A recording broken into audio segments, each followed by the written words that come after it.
As long as I'm President of the United States, Iran will never be allowed to have a nuclear weapon. Good morning. I'm pleased to inform you the American people should be extremely grateful and happy. No Americans were harmed in last night's attack by the Iranian regime. We suffered no casualties.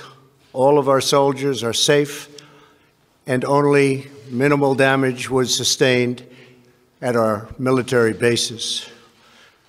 Our great American forces are prepared for anything.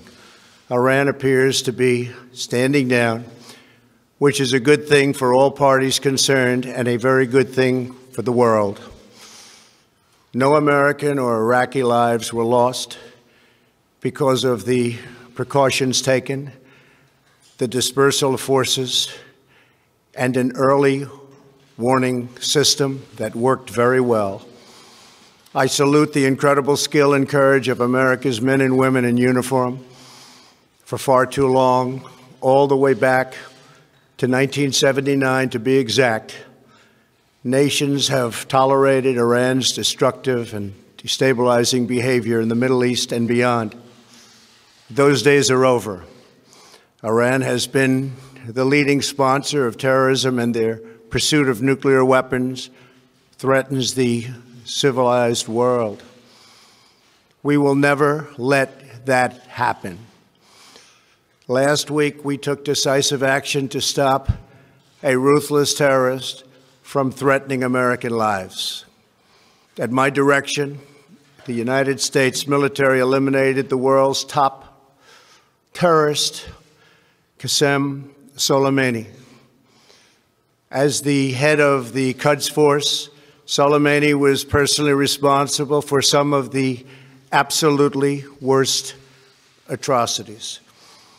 He trained terrorist armies, including Hezbollah, launching terrorist strikes against civilian targets. He fueled bloody civil wars all across the region. He viciously wounded and murdered thousands of U.S. troops, including the planting of roadside bombs that maim and dismember their victims.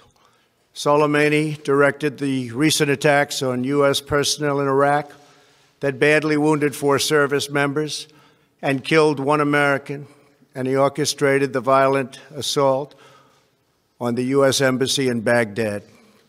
In recent days, he was planning new attacks on American targets, but we stopped him. Soleimani's hands were drenched in both American and Iranian blood. He should have been terminated long ago. By removing Soleimani, we have sent a powerful message to terrorists. If you value your own life, you will not threaten the lives of our people.